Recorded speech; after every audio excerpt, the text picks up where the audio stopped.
Pastor Myers, Rainer Sarah, good afternoon, ladies and gentlemen. And thank you actually for waiting for this late session. We've had a fairly lengthy, extraordinary Timble sit-in. I'll come back to that later. So first of all, an update from our hard-working and dedicated colleagues at Department of Health. Since the last update yesterday, there has been one confirmed positive test for coronavirus on the Isle of Man. There have been no further confirmed deaths from coronavirus. The total number of confirmed cases of coronavirus here now stands at 326. The number of deaths in the community remains at 17, and the hospital deaths remain at 6. There have been 3,416 concluded tests, 43 people are awaiting results, and 6 people are awaiting tests. 19 people are currently being treated at the hospital, and the usual message, which we do sincerely mean this, to everyone in Nobles and recovering home, we wish you a speedy recovery. Now, since the start of the pandemic, I've been truly impressed by the adaptability of the people of the Isle of Man, as you have all continued to work and adjust to the changing restrictions and limitations of everyday life. You have heard me talk many times about the Manx resiliency, and our island has shown bucket loads of it. From the people adapting to a new way of working from home to the people heading into work day by day to keep our essential services running. I know it has not been easy. We've had to quickly change our working practices and redefine the art of possible with limited face-to-face interaction and a new reliance on technology and communication. We have seen businesses move full teams of employees to remote working, introduce strict social distancing measures to ensure the welfare of their staff, and we've seen thousands of people taking sensible and well-balanced approach to keeping our island safe and the economy going. I want to sincerely thank you all. Last month we announced that construction, trades and horticulture related businesses could return to work where it was safe to do so. The first phase return to certain areas of our economy was an essential part of our move towards stay safe. And this is safeguarding jobs for our economy now and for the future. It allows us to reduce the pressure on parts of our society and our economy and allows us to focus on those areas likely to need support for much longer. Since the return to work, we have received positive feedback from our partners across sectors who have found sensible and safe ways to return to work and resume important economic activity on the island. Businesses have offered good support to their workers to make sure they're safe, and with the salary support scheme working alongside, it means that the vulnerable workers don't have to go back to work until they are ready. Thank you to those businesses who have adapted to these changes. The return to work of different sectors has always been a delicate balance, and one which will be achieved through regular dialogue and constant review, through our clearly defined measures of health readiness, social pressures and economic pressures. This week, the Council of Ministers published a key medium-term response document that outlines how we will monitor these measures in order to decide how we move forward in a considered, transparent, measured and phased way. We have now moved into Stage 2, Stay Safe. This will involve a series of decisions about the current health, social and economic restrictions. And we will be reviewing this every 2 weeks with the next review set for this coming Thursday. In the meantime, we continue to support our business sectors that are struggling with the continuing restrictions. The raft of schemes introduced last month are providing much needed assistance to some of the most hardest hit sectors. To date, we have worked through a considerable volume of applications and inquiries for our various support schemes. The Department's Coronavirus Business Support Scheme has been receiving hundreds of inquiries a day. We have now paid out over £7 million to over 2,000 businesses and self-employed. We are continuing to work round the clock to ensure that eligible applicants get the essential funding as quickly as possible and have processed 97% of all applications received. Our bank loan guarantee scheme, created in partnership with HSBC, Lloyds, Barclays, Conister Bank and RBSI, has already approved £1.2 million of additional funding to 23 businesses, and applications still coming in. We have now paid over £1.9 million worth of applications of our strategic capacity scheme to help 37 businesses in our tourism accommodation sector, with 61 more applications in the pipeline.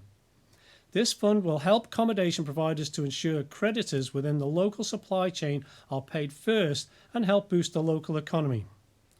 We have also processed over £60,000 worth of support to businesses evolving their operating models through the Business Adaptation Scheme, and this has shown the true Manx innovation is alive and well. Treasury has processed over 2,600 applications for the Manx Earnings Replacement Allowance to help those displaced from work at this difficult time.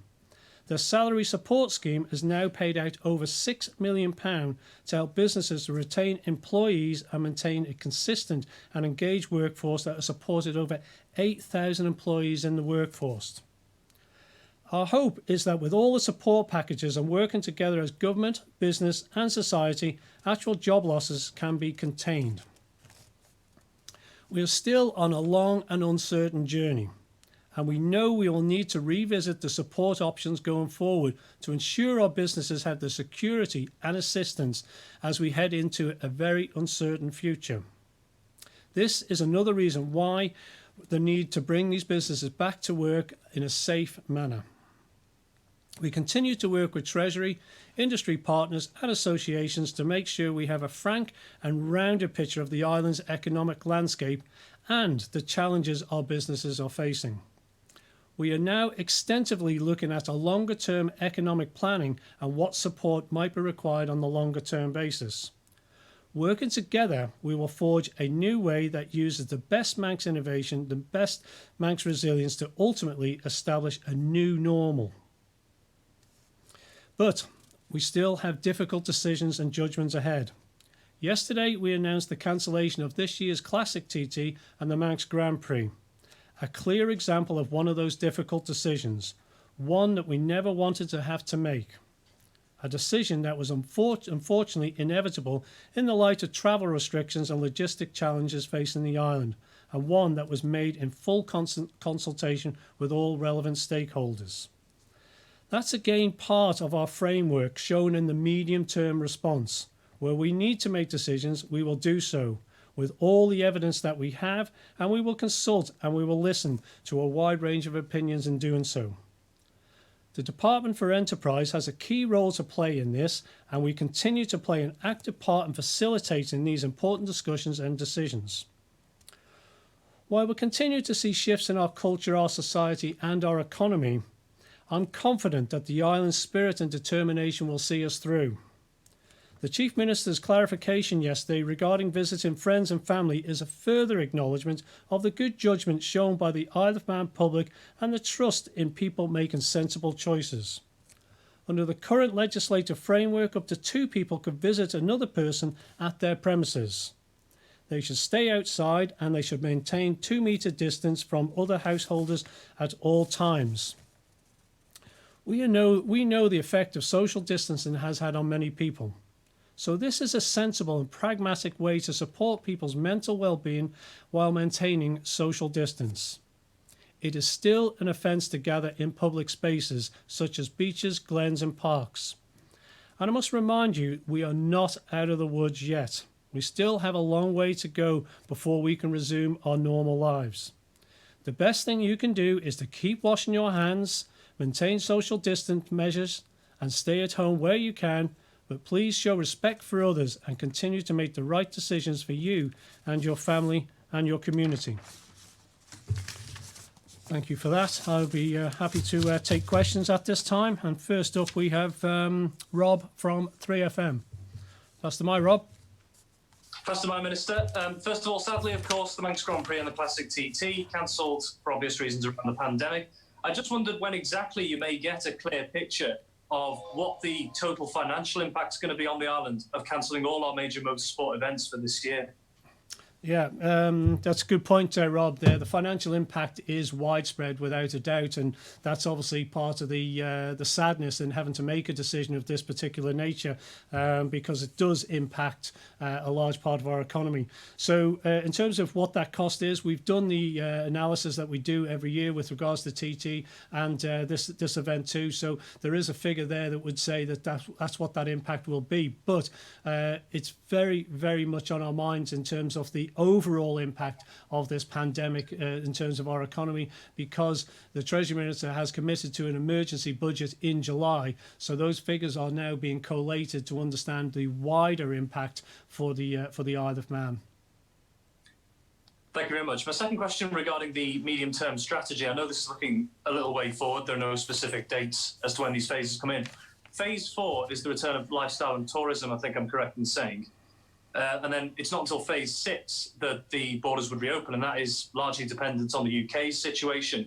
How are those lifestyle and tourism businesses going to get the support they need, to get the business they need in that time, if they're not able to attract any tourists from off island until the borders reopen?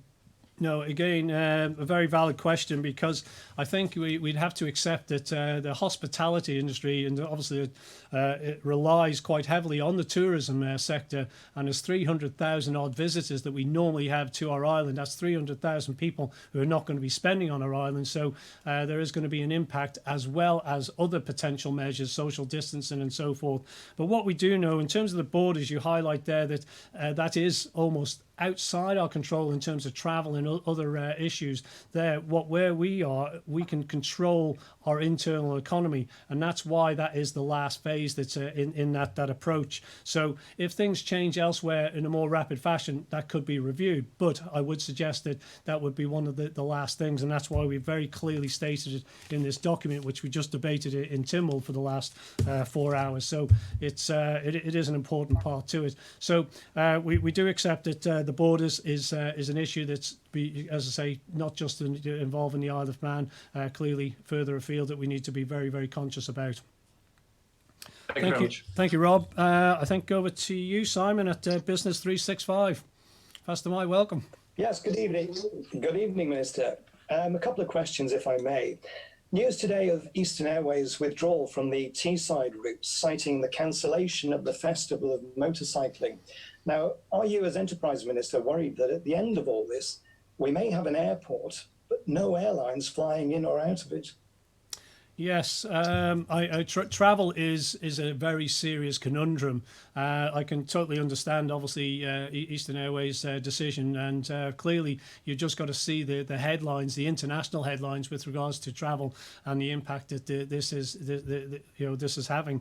I would suggest that whilst we have open skies, we do have closed seas, and the government, we made this administration to purchase the steam packet has been a really, I think, clear vision that has really helped us. So our closed seas will stand us in very, very good stead. But open skies is an area that will come under, I think, discussion, as already I think Travel Watch have highlighted to members as well. So when we get a clear understanding of what's happening on the international stage, Simon, I think we'll have a better understanding of what we need to have in terms of what will be critical infrastructure in terms of the skies. Clearly, we subsidise the patient transfer service into Liverpool, which is run at the moment by Loganair in the past, that has been with Flybe. So that's a service that would have to continue one way or another. So yes, we do have that in our probably mid-term considerations. Thank you. And secondly, I mean, amid all the gloom, there has been some very positive and encouraging news today with the handover of the Lord Street site for development by Kane Limited. Now, how important is a huge £25 million development like this in sending out the message that the Isle of Man will be open for business and looking forward positively? Yes, no, I was. I guess I was pleased and delighted to see that news that deal has actually been completed and that handover has been concluded. And I think it is a signature development that we as a government really wanted to see happen, which has been many decades in the making, and this is a local company. Clearly, there is construction back being employed and operating, and we hope they've got the planning approvals, and we hope it can progress in some shape, fashion, or form. But I will say, having spoken to a number of other developers just this last week, confidence still remains quite strong in terms of the Isle of Man and where we're going and what we're doing. So I'd like to think that the Isle of Man is still a good place to invest and develop. So that is encouraging news, and as I say, it's not the only piece of encouraging news from developers that I've heard of recently. Moving on to you. Right, thank you, Simon. Moving on to you, Paul. Hi there, Laurence. The way you're reporting numbers, you've changed it. You were having presumed got over the virus. Now on the website it goes as total active cases, which is now 40, and basically the numbers seem to have altered a bit. People who follow this very closely, they track your numbers. Any idea why you've changed the way you're reporting the numbers? I don't. They were the numbers just presented to me as I finished Tynwald to say this is these are the latest figures. So I'm just relaying them to you, the media, and then the Manx public, really. So yes, I've just obviously followed the website to have a look of the data there to make sure that it is kept up to date. But yeah, I don't have an answer to that. I guess the Health Minister would have to respond to that. A few weeks ago, you kind of indicated, and we've been talking about for some time now, about this virtual TT. I'm hoping you're going to be able to give us a little bit more. Hope that there's going to be some sort of TT, albeit virtual, this year. Well, a virtual TT has, I'm led to believe, a number of logistical challenges digitally in terms of how that races. We know of the virtual game where two people can play, but can that be done on a larger scale? So our colleagues in our digital agency are speaking to our motorsport team, and I'm waiting for an update of that. But outside that, Paul, I would say that it's very much on our minds as to entertainment for the TT fans and the Grand Prix fans. There's a phenomenal back catalogue. I see this with other sports. They're replaying, cup finals and things like that. And there was a film coming, wasn't there, with regards to Mike Hailwood around TT, which is probably one of the greatest motorcycling comebacks of all time. And so I'm sure Tim and others will be going through their archives and considering what they're going to replay. But entertainment is definitely on our agenda, and we'll consider how do we whet that appetite. So that's a good point. Thanks again, Paul. Paul, was that you? So now move on to Josh at ITV. Faster my Josh. Thank you, Minister. In regards to returning to some form of normality, there are some people who wish to return to work who can't because of childcare commitments, whether that be after construction starting again or the upcoming retail services opening. Some are feeling pressured to return but can't. What support is available for them? Well, there is continuing support for those who can't go or don't wish to go back to work if they feel that they're vulnerable in any way whatsoever possible. But you just mentioned there with regards to those with your young people, young children, and I say it wasn't easy, which was in the presentation there with regards to people working from home. Many have been doing this pretty much from day one. Our finance industry, our digital industry, and sometimes they could be living in fairly close quarters. If you could imagine a family, there might be a husband and wife doing two different jobs, and they're trying to homeschool. Big challenges there, and that is recognised that is an issue, which is why the hub schools is very important, and our colleagues in education and the Minister is working on this particular issue as we speak. Okay, thank you. And my second question is the next phase of planning will see non-essential retail and services return to work. Will this again be a choice and not a necessity, similar to the construction sector? And are you able to give us an insight into what sort of safety precautions are already being worked on so these retail spaces can operate? Yes, it is, and I think this one is a little more difficult, it's fair to say. The construction and horticulture, a lot of outdoor activity, a lot easier to maintain social distancing. With regards to non-essential shops, not so easy. However, it's well worth recognising how a number of shops have already adapted to deliveries, click and pick up, for example, as another option. It is one we will have to monitor very closely. We're trying to assemble as much information we can from the Chamber of Commerce and Claire Christian, who's featured on here before, I know, with regards to retail, to understand how we could do this. Because if you open up all the shops all at one go, we could have a very, very crowded, high street very quickly. So we do need to think about this very carefully. And what we're trying to do is, as always, do this in a very orderly fashion to make sure that we can do this that's going to suit our society as well as our economy. Thank you. Just to clarify, will it be a choice for them to return to work like construction? In a similar way, if there is any sort of vulnerable issues, and we want people to be comfortable and content that they have the right mechanisms in place. So I think that is very important that they do that. So we're consulting with various different organisations to understand how different shops can operate, because they have different activities. And I know there's a raft of people in the retail sector that have close quarters are quite concerned. So we do.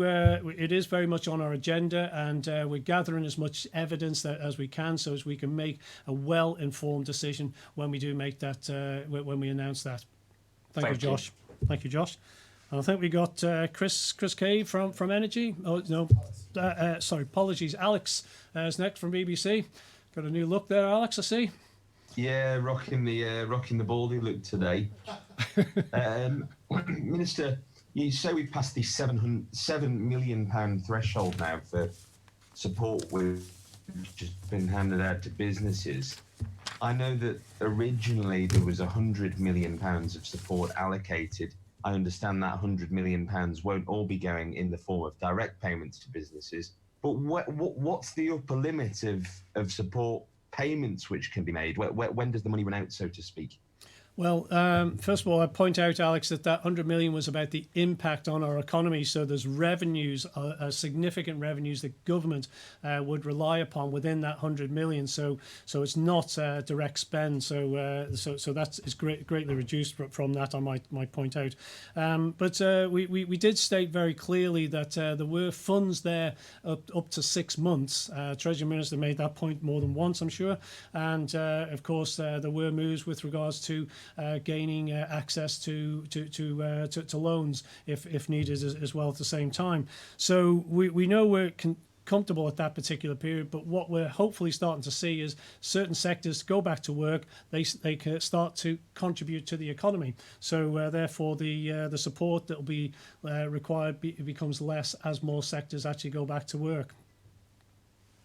Is that necessarily true though? Because with different sectors opening at different times, it stands to reason that as certain sectors get back on their feet, others begin to suffer more. Well, to be honest with you, I mean, it's difficult to say until you actually do the VAT returns and do the analysis. And that's, of course, is what it comes back to our colleagues in Treasury who are trying to collate this information as much as possible. I mean, it's interesting to think, isn't it? Just going through that debate that we had here, this midterm response to COVID-19. And you think back, was it the 19th of March, that fateful day when we had our very first case?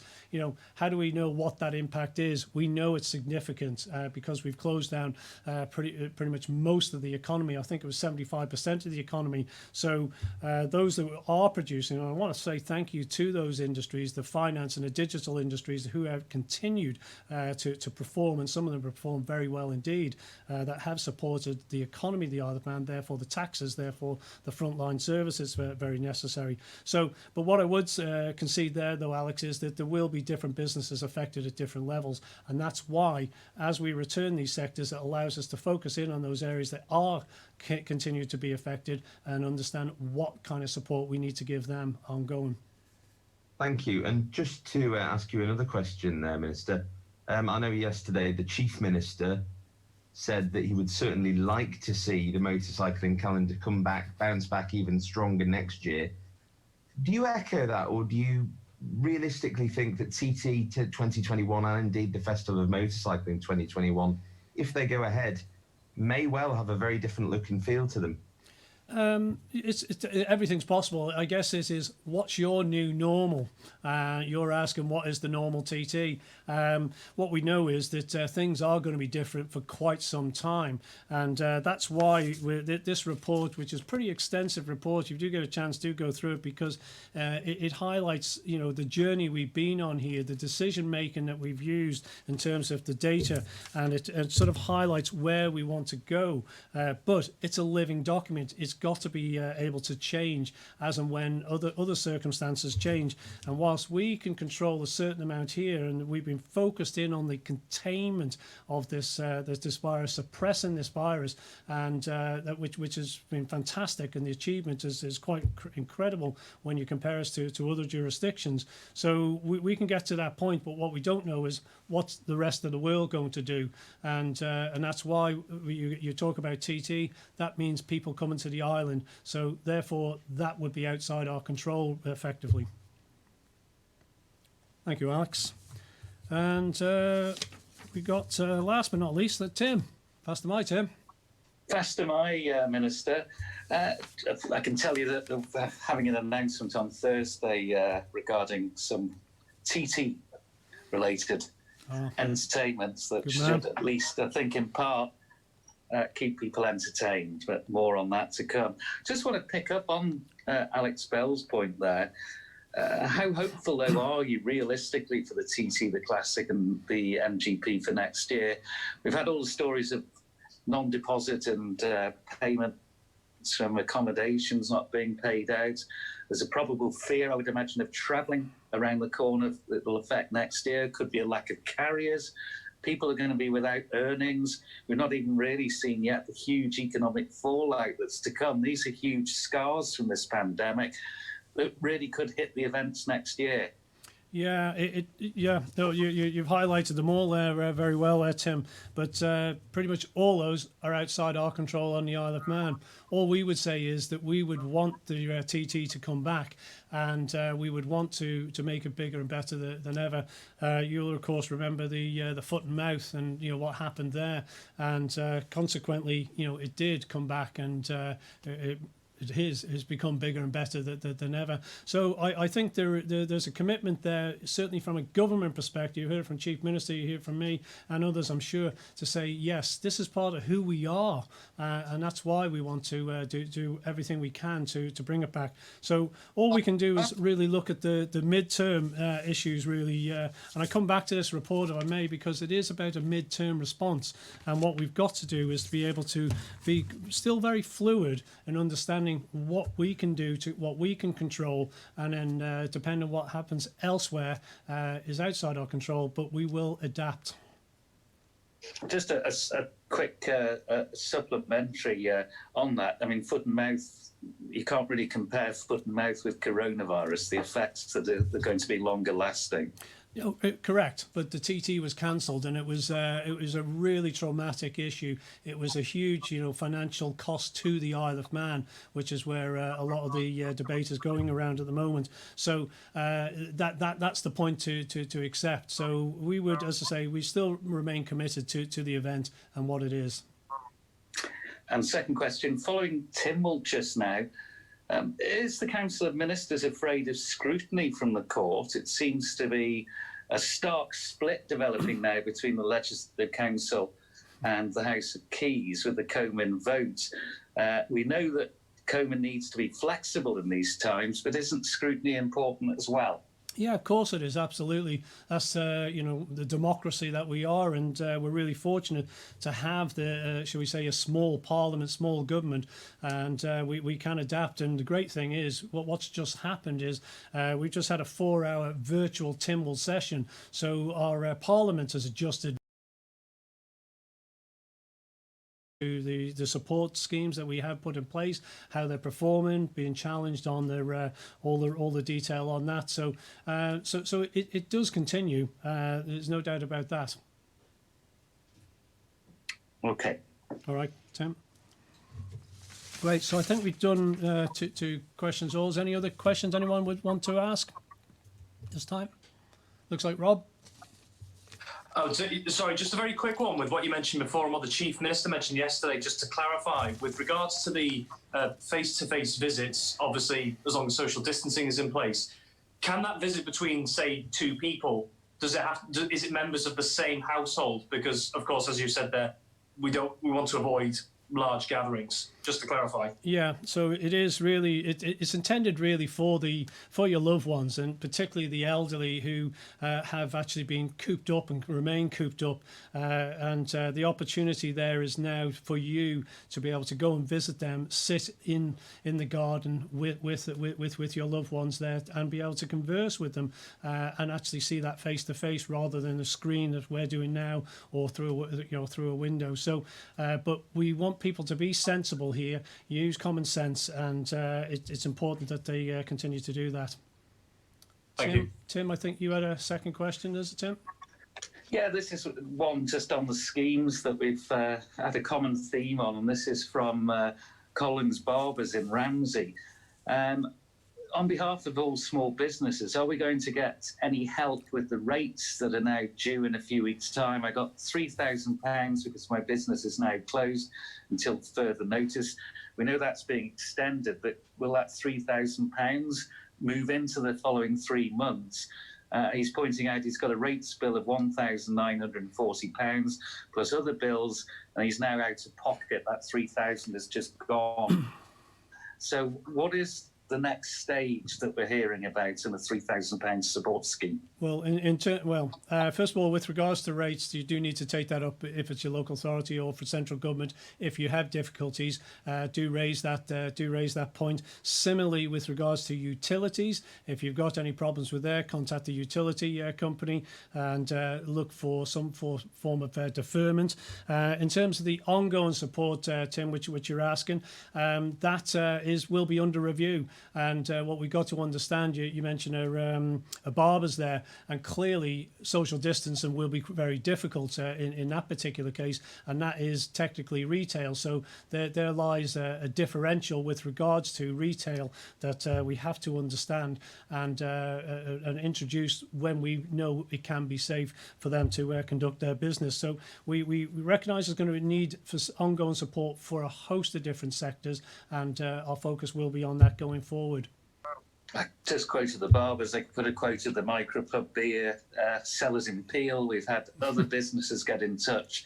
They're all saying that £3,000 because their ongoing expenses is going pretty quickly as they try. Yeah, he can't work, but the microbrewery had buying punnets and trays to do takeaways with, and that's expensive as well. I mentioned the adaptation grant that we have, and we've had a host of inquiries in that particular space. And it gets back to the point I made earlier with regards to innovation. That's exactly what you need to do. The Chamber of Commerce have a service, incidentally, with regards to business advice service, and I sort of recommend that people actually make contact with them, because if you've got an idea, you may want to flush that out as quickly as you possibly can, because there could be opportunities and around the corner. So it doesn't apply in all businesses, but please think about innovation. I think we might have concluded all the questions. But actually, I'll tell you what, I have a question for you, the media, because I was just thinking before, each one of you probably represent a different demographic, a different audience on the Isle of Man. I'm just interested in your view in terms of how you rate government has performed up to date, maybe on a scale of 1 to 10. Tell me what your what's your feedback been? Maybe, I don't know. So maybe Tim first. As a journalist, we're not meant to have an opinion. Oh, you could be a politician. Okay, anyone else want to venture? 5, that's right in the middle. Paul's put us at a 5. Right.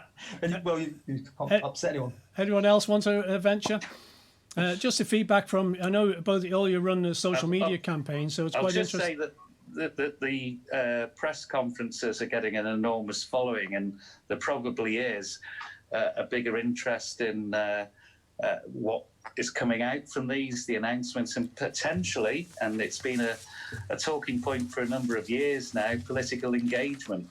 Yeah, and I think that's one thing that's come through more than anything. People are more interested in politics. You know, they talk about the apathy and of past. Now there is very, very a clear interest, and that's encouraging to hear. I have to say. So I just thought I'd throw the question back at you, rather than.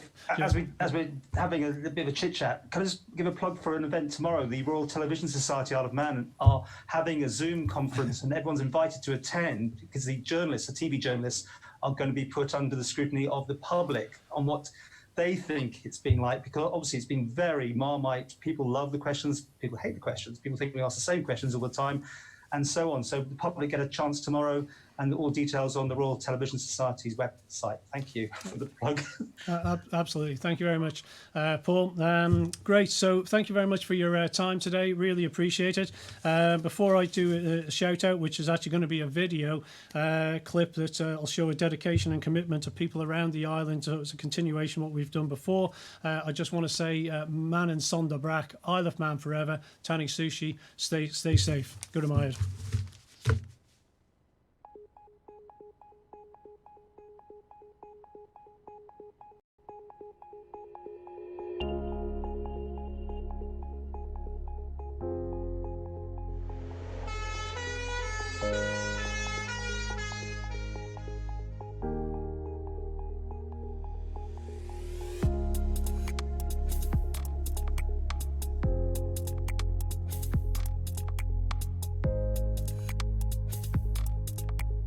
Thank you all for staying at home where possible. We hope you're staying positive in these challenging times. We've come so far. As we move forward into the next stage, please continue to stay at home whenever possible.